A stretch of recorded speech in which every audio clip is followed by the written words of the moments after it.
السلام عليكم ورحمة الله تعالى وبركاته. الحمد لله رب العالمين. صلى الله على سيدنا محمد صلى الله عليه وسلم وعلى آله وصحبه أجمعين. ما بعد. மிஃப்தாஹுல் அரபியா கிதாபினுடைய அல் ஜுசுபு சானி இரண்டாம் பாகத்தினுடைய 86வது பாடத்திலே அமர்ந்திருக்கிறோம். அல்ஹம்துலில்லா. இந்த பாடங்கள் தொடர்ந்து நடைபெறுவதற்கு அல்லாஹ் தௌஃபீக் செய்வானாக. ஆமீன் ஆமீன் யா ரப்பல் ஆலமீன். நம்முடைய ஜாமியா ரகீப் எஜுகேஷனல் ட்ரஸ்டின் மூலமாக இது போன்ற பல்வேறு விதமான தீன் சம்பந்தமான துனியா சம்பந்தமான சேவைகளை நாம் ஆற்றி வருகிறோம். இந்த சேவைகள் எவ்வித தொய்வின்றி சிறப்பான முறையில் தொடர்ந்து நடைபெறுவதற்காக வேண்டி அனைவரும் துஆ செய்யுங்கள். இன்னும் ஆதரவை தாருங்கள். நன்மையான காரியங்களில் அனைவரும் ஒன்று சேருவோம், முந்திக் கொள்வோம். நாம் ஆற்றுகிற இந்த சேவைக்கு பொருளாதார பங்களிப்பு செலுத்த நாடுபவர்கள் இங்கே நம்முடைய அக்கௌண்ட் டீட்டெயில்ஸ் வழங்கப்பட்டுள்ளது. அதே போன்று QR கோடும் இங்கே வழங்கப்பட்டுள்ளது.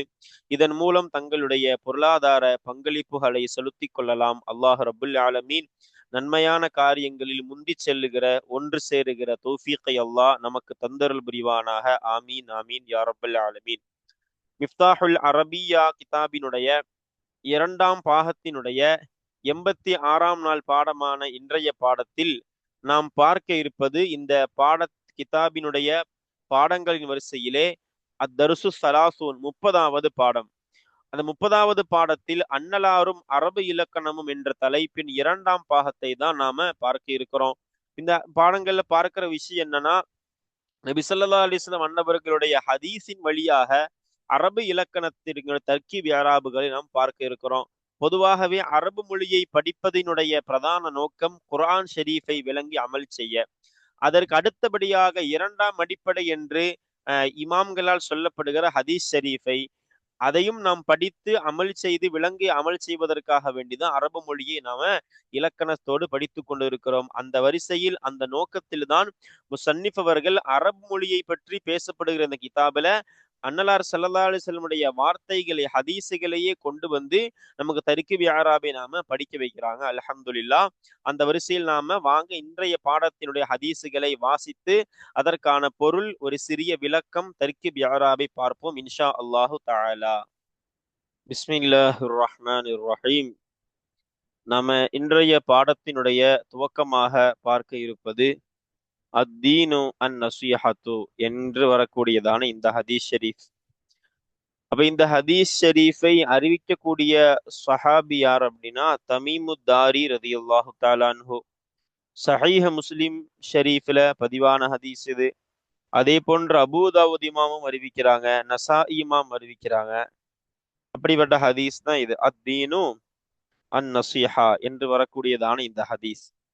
அப்ப இந்த ஹதீஸிற்கு உண்டான பொருள் என்ன அப்படின்னா, அத்தீனு அந்த மார்க்கம் என்பது, அதாவது தீனுல் இஸ்லாம் என்ற மார்க்கம் என்பதாகிறது அன் நசீஹத்து நலவை நாடுதலாக இருக்கின்றது. அன் நசீஹத்துன்னு எனது நலவை நாடுதல் என்பதாக இருக்கும்.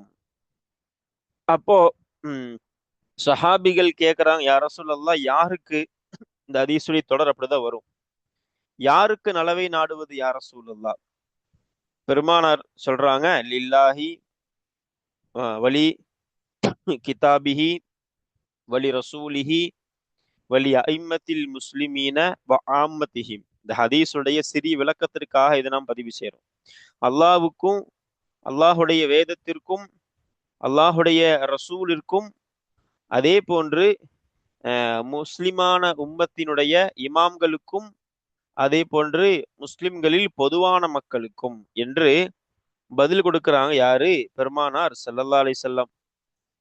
அப்போ இந்த ஹதீஸிற்கு இமாம்கள் விளக்கம் எழுதுறாங்க. அதன் அல்லாஹ்க்கு நலவை நாடுதல்னா என்னது? அல்லாஹுக்கு நம்ம நலவை நாடணுமா?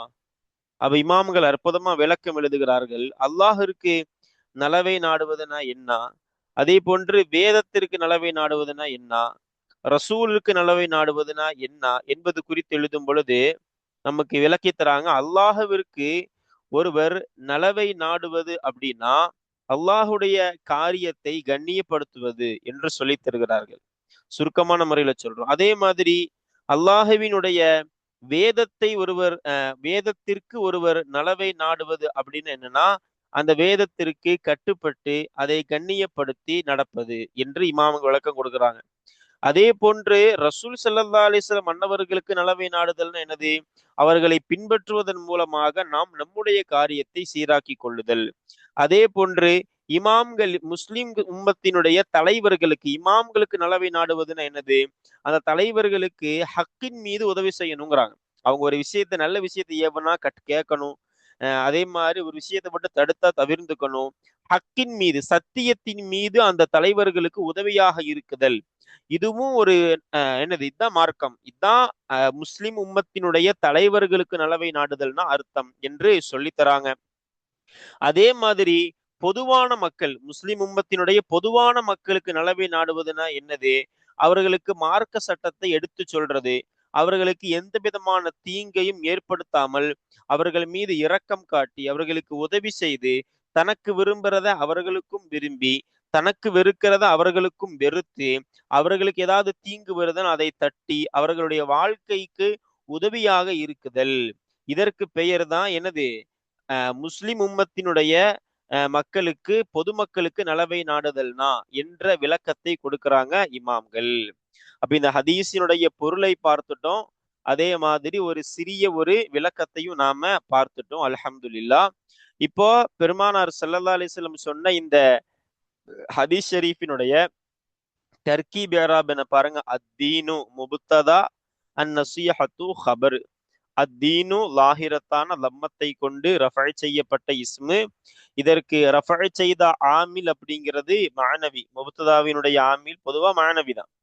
அப்ப அத்தீன் என்பதனுடைய ஆமில் என்னது? மானவியான ஆமில். அதே சமயம் நசுயஹத்து என்பது ஹபரு லாஹிரத்தான லம்மத்தை கொண்டு ரஃபை செய்யப்பட்டதான இஸ்மு இது. இதற்கும் ரஃபை செய்த ஆமில் அது. ரெண்டு கருத்து சொல்லுவாங்க. அத்தீனுக்கு எந்த ஆமில் மானவியான ஆமில் ரஃபை செஞ்சுச்சோ அதே மானவியான ஆமில் தான் இதுக்கும் ரஃபை செய்யுது என்று சொல்லக்கூடிய இமாம்களும் இருக்கிறாங்க. அதே சமயம் இல்ல அந்நசிஹத்துக்கு ரஃபை செஞ்ச ஆமில் எதுனா அத்தீனுங்கிற அந்த முபுத்ததா தான் அந்நசிஹத்துங்கிற ஹபருக்கு ரஃபை செய்தது என்று சொல்லக்கூடிய இமாம்களும் இருக்கிறார்கள்.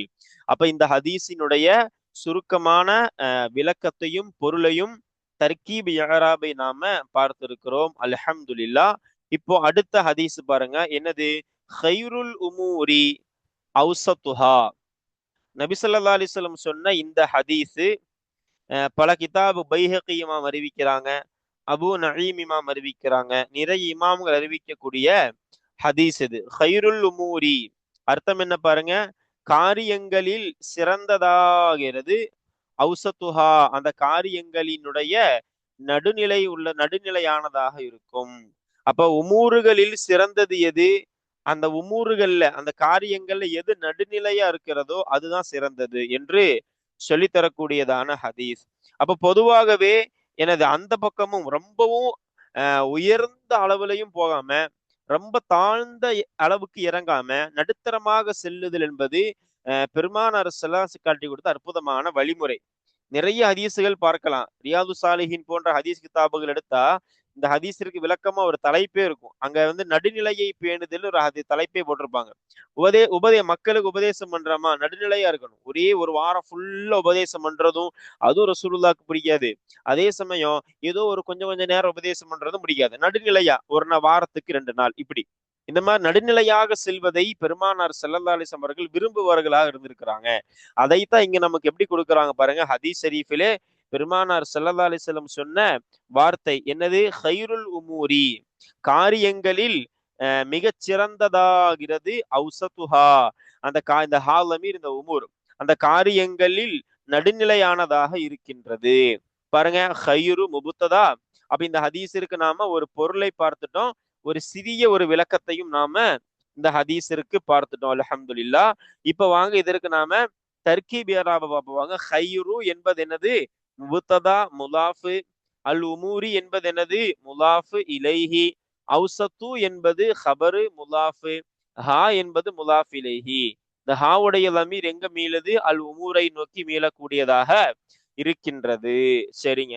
இப்ப இந்த வார்த்தைகளுக்கு உண்டான இஅராப் பாருங்க. கைரு லாஹிரத்தான லம்மத்தை கொண்டு ரஃபை செய்யப்பட்டதான இஸ்மு இது. அதே போன்று அல் உமூரி என்பது லாஹிரத்தான கஸ்ரத்தை கொண்டு ஜர்ரு செய்யப்பட்டதான இஸ்மு. அடுத்து அவுசத்து, இதுவும் லாஹிரத்தான லம்மத்தை கொண்டு ரஃபா செய்யப்பட்டதான இஸ்மு. இந்த ஹைருங்கிற அந்த முபுத்ததாவுக்கு ரஃபா செஞ்ச ஆமில் அது மானவியான ஆமிலு. அவுசத்து என்ற இந்த இஸ்முக்கு ரஃபா செஞ்ச ஆமில் அது முன்பு சொன்னதை போன்றே ஹைருக்கு ரஃபா செஞ்ச மானவியான ஆமில் தான் இதுக்கும் ரஃபா செஞ்சது அப்படின்னு சொல்லலாம். இல்ல ஹைருங்கிற முபுத்ததா தான் அவுசத்துக்கு ரஃபா செஞ்சது என்று நம்மளால சொல்ல முடியும். ஹா என்பது என்னது முலாஃப் இலைஹிங்கிறதுனால ஜர்ருடைய மஹல், ஆனால் இங்க லமீரு, இது சுக்குன் மீது மபனியான லமீரு. சரி, இப்ப அடுத்த ஹதீஸ் பாருங்க. அத்தாயிபு மினல் தம்பி கமல்லா தம்பலஹு. பெருமானார் ஸல்லல்லாஹு அலைஹி வஸல்லம் சொன்ன ஹதீஸ் ஷரீஃப். இப்னு மாஜா இமாம், தபுரானி இமாம், நிறைய இமாம்கள் அறிவிக்கக்கூடிய ஹதீஸ் ஷரீஃப் இது. அறிவிக்கக்கூடிய அறிவிப்பாளர் யாருன்னா அப்துல்லாஹ் இப்னு மஸ்ஊத் ரலியல்லாஹு தஆலா அன்ஹு, அவங்க தான் அறிவிக்கிறாங்க. சரி பாருங்க, இந்த ஹதீஸினுடைய பொருள் என்ன பாருங்க. அத்தாயிபு மினல் தம்பி, பாவத்திலிருந்து மீண்டு வரக்கூடியவனாகிறவன், மீளக்கூடியவனாகிறவன், கமன் ஒருவனை போன்றாக இருக்கின்றான். எந்த ஒருவன், லா தம்பலஹு, இந்த ஹூ லமீர் இந்த மண், அவனுக்கு எந்த பாவமுமே இருக்காதே, அப்படிப்பட்ட ஒருவனை போன்றாக இருக்கின்றான் என்பதுதான் இந்த ஹதீஸினுடைய பொருள்.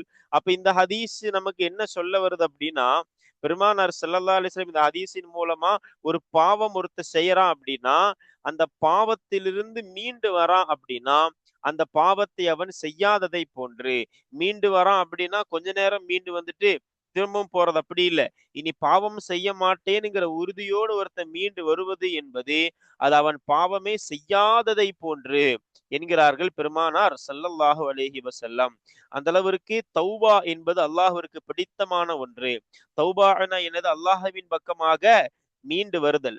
எப்படி கவலைப்பட்டு இனி இந்த பாவமே நான் செய்ய மாட்டேன், இனி இந்த பாவத்தின் பக்கமாக மீள மாட்டேன் என்கிற உறுதியோடு ஒருவன் அந்த பாவத்திலிருந்து மீண்டு வருவது என்பது அவன் பாவமே செய்யாததை போன்று என்கிறார்கள் பெருமானார் ஸல்லல்லாஹு அலைஹி வஸல்லம். இந்த ஹதீஸினுடைய பொருள் பார்த்துட்டோம், சிறிய விளக்கத்தை பார்த்துட்டோம். இப்ப பாருங்க தர்கீப் பாருங்க. அத்தா இபு முபுத்ததா, மின் ஜாரு அது தம்பி மஜ்ரூரு, மின்னுடைய தஅல்லுக அத்தா இபுல, க மன்ல காஃப் ஜாரு, மண் மஜ்ரூர் மௌசூலு, காஃபினுடைய போக்கப்பட்ட தஅல்லுக் தான் என்னது, அத்தாயிபு என்ற முபத்ததாவினுடைய ஹபர், ஒருவனை போன்றாக இருக்கிறான் அப்படின்னு. அப்ப மண் என்பது மஜ்ரூரு மௌசூலு. அதே போன்று லா ஹர்ஃபு நஃபி, ஹர்ஃபு தப்ரீஆன்னு சொல்லலாம். ஹர்ஃபு ஜின்ஸை நஃபி செய்யக்கூடிய லா இது. தம்ப என்பது லாவினுடைய இஸ்மு. லாம் ஜாரு ஹூ மஜ்ரூரு, லாமுடைய போக்கப்பட்ட தாழ்லுக்கு இங்க ஒண்ணு இருக்குது, அதுதான் லாவினுடைய ஹபராக நாம வைக்கிறோம். இப்போ அந்த லாமுடைய தாழ்லுக்கு போக்கப்பட்டு அதான் ஹபர். சரி பாருங்க, இந்த ஹூ லமீர் எங்க போகுது, மண்ணை நோக்கி மீளக்கூடியதாக இருக்குது. ஏன், மண்ணுங்கிற மௌசூலுக்கு ஜும்லா சிலா வேணுமா இல்லையா, அந்த சிலா தான் இது. சிலால வந்து மௌசூலை பார்த்து மீளக்கூடிய இது வேணும், அந்த இதுதான் இந்த ஹூ என்பது. அப்ப அத்தா இபு என்பது என்னது, வாஹிரத்தான லம்மத்தை கொண்டு ரஃபா செய்த ஆமிலது அது மஅனவி. மின் என்பது சுக்குன் மீது மபனியான ஹர்ஃபுல் ஜர்ரு. அத்தா அல் தம்பி என்பது லாஹிரத்தான கசிரத்தை கொண்டு ஜர்ரு செய்யப்படக்கூடியதான இஸ்மு இது. க மன்ல, கா என்பது என்னது, ஃபதஹின் மீது மபனியான ஹர்ஃபுல் ஜர்ரு. மண் என்பது சுக்குன் மீது மபனியான இஸ்மு மௌசூலு. ஆனா இங்க மஜ்ரூருங்கிறதுனால அது சுக்குன் மீது ஜர்ரை, இங்க மஜ்ரூருங்கிறதுனால ஜர்ருடைய மஹல்லிலே இருக்கின்றது. லா என்பது சுக்குன் மீது மபனியான ஹர்ஃபு.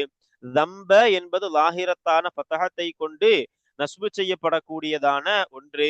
இதனுடைய ஹபர் இங்க போக்கப்பட்டிருக்குது, அது ரஃபைனுடைய மஹல்லில இருக்கும். லா என்பது ஃபதஹின் மீது மபனியான ஹர்ஃபுல் ஜர்ரு. ஹூ என்பது என்னது, இது ஜர்ருடைய மஹல்லு, காரணம் மஜ்ரூருங்கிறதுனால. அந்நதமு தௌபத்துன், பெருமானார் ஸல்லல்லாஹு அலைஹி வஸல்லம் சொல்லக்கூடிய இந்த ஹதீஸ் ஷரீஃப், அந்நதமு கவலை கொள்வதாகிறது, தௌபத்துன் தௌபாவாக இருக்கின்றது, பாவமீழ்ச்சியாக இருக்கின்றது. அப்ப இந்த ஹதீஸ் ஷரீஃபை அறிவிக்கக்கூடிய அறிவிப்பாளர் யார் அப்படின்னா அப்துல்லாஹ் இப்னு மஸ்ஊத் ரலியல்லாஹு தஆலான்னு அறிவிக்கிறாங்க.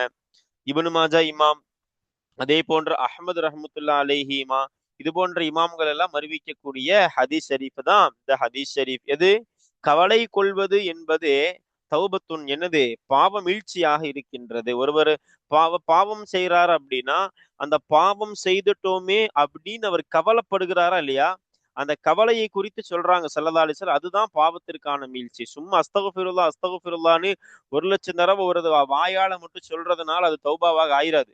ஒரு ஆள் 1000 ரக்காத் தொழுகிறாரு பாவம் பண்ணிட்டு, மனதுல பாவம் செஞ்சுட்டோமேன்னு வருத்தம் இல்ல, அவருடைய தௌபா தௌபா கிடையாது.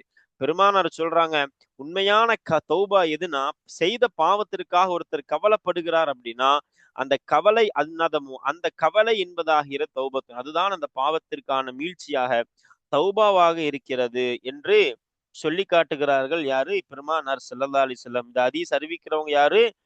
அப்துல்லாஹ் இப்னு மஸ்ஊத் ரலியல்லாஹு தஆலா அன்ஹு. இந்த ஹதீஸிற்கு விளக்கம் சொல்றாங்க, அதை நாம விளங்கிக்கலாம். ஒருத்தர் பாவம் செய்யறார் அப்படின்னா கவலைப்படணும்.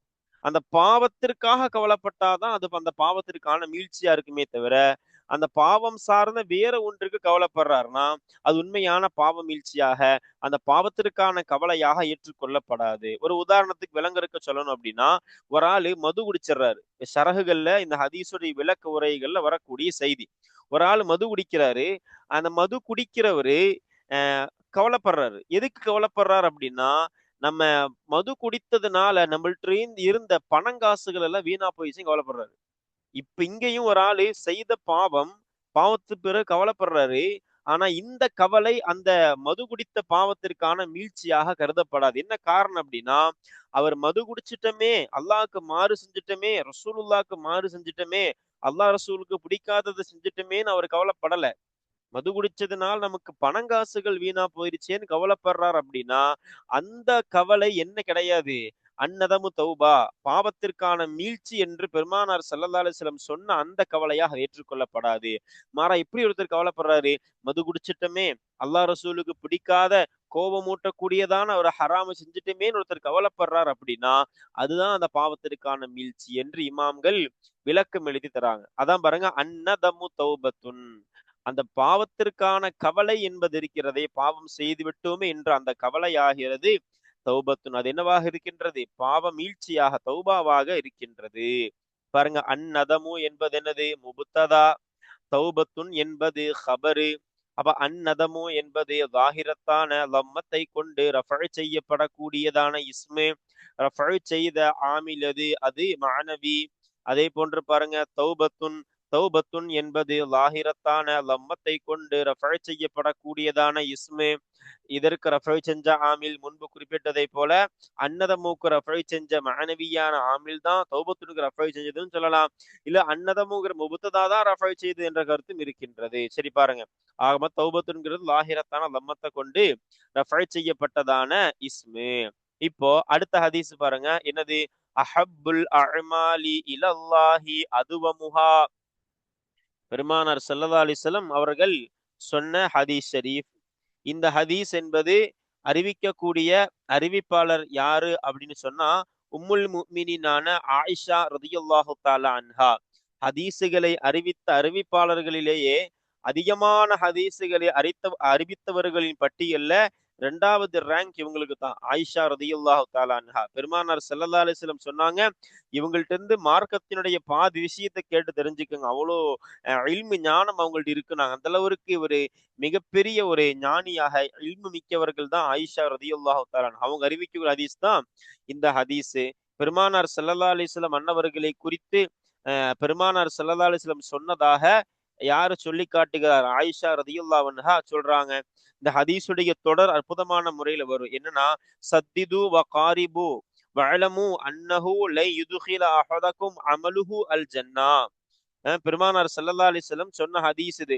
நிறைய ஹதீஸ் சஹீஹுல் புகாரி போன்ற ஹதீஸ் கிரந்தங்களில் வரக்கூடியதான, முஸ்லிம் ஷரீஃபிலையும் வரக்கூடியதான ஹதீஸ் இது.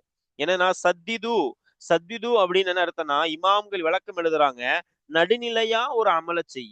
எடுத்த உடனேயே 1000 ரக்காத் நஃபில் தினமும் தொழுகிறேங்கிற பேர்ல ஒரு நாள் தொழுதுட்டு அடுத்த நாள் ஒரு ரக்காத்து இல்லாம இருக்கிறத விட, அல்லது அறவே தொழுகாம இருக்கிறத விட தினமும் 2 ரக்காத் தொழுகு. நடுநிலையா சத்திது அப்படின்னு மேல வரும். இந்த ஹதீஸ் விளங்கணும்னா மேல இருந்து வரணுங்கிறதுக்காக சொல்றோம். என்னது? நீங்கள் நிரந்தர சத்திதுன்னா நடுநிலையாக அமல் செய்யுங்கள். காரிபு காரிபுக்கு இமாம் நெருங்குங்கள் என்ன அர்த்தம்னா, உங்களால ஒரு அமல பரிபூர்ணமா செய்ய முடியாட்டி முடிஞ்ச அளவுக்கு சரியா செய்யுங்க. அதை நெருங்குங்கள், அந்த பரிபூர்ணத்திற்காக நீங்கள் நெருங்குங்கள் என்ப ஹதீஸ்.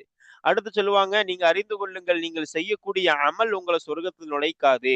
பெருமானார் ஸல்லல்லாஹு அலைஹி வஸல்லம் சொல்கிறார்கள், அடுத்த வார்த்தை, அஹப்புல் அஅமாலி இலல்லாஹி, அல்லாஹ்வின் பக்கம் அமல்களில் மிக பிரியமானதாகிறது அதுவமுஹா, அந்த அமல்களில் நிரந்தரமானதாக இருக்கின்றது. அஹப்புங்கிற முபுத்துதாக்கு இதுதான் ஹபர். இந்த ஹாவுடைய லமீர் இந்த அல் அமால்.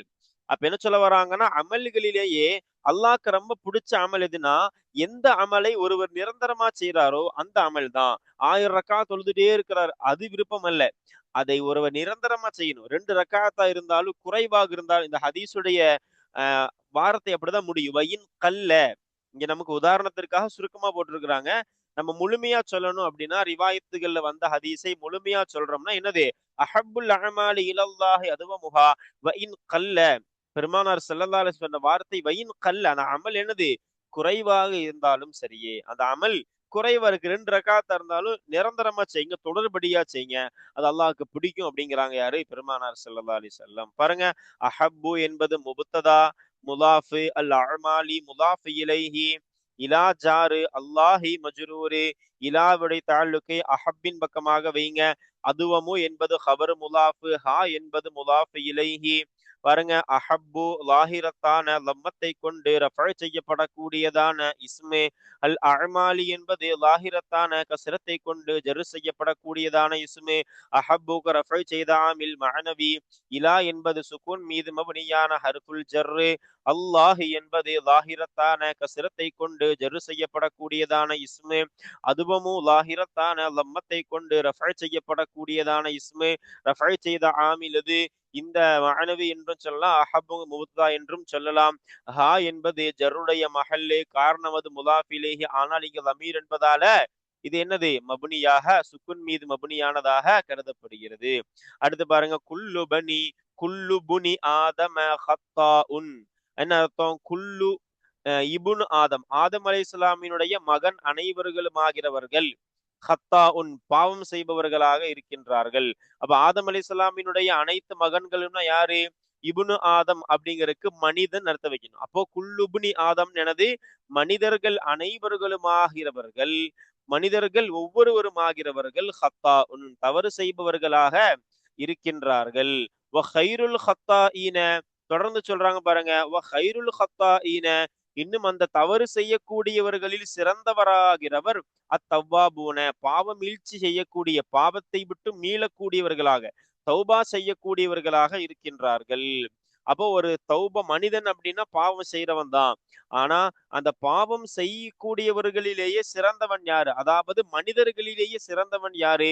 அந்த செய்த பாவத்தை விட்டு மீளக்கூடியவன். அதான் அத்தவ்வாபூன், பாவத்தை விட்டும் மீளக்கூடியவனாக இருக்கிறான். அதாவது தௌபா செய்து அல்லாஹ்வின் பக்கம் மீளக்கூடியவனாக, பாவத்தை விட்டு விட்டு அல்லாஹ்வின் பக்கம் மீளக்கூடியவனாக இருக்கின்றான்.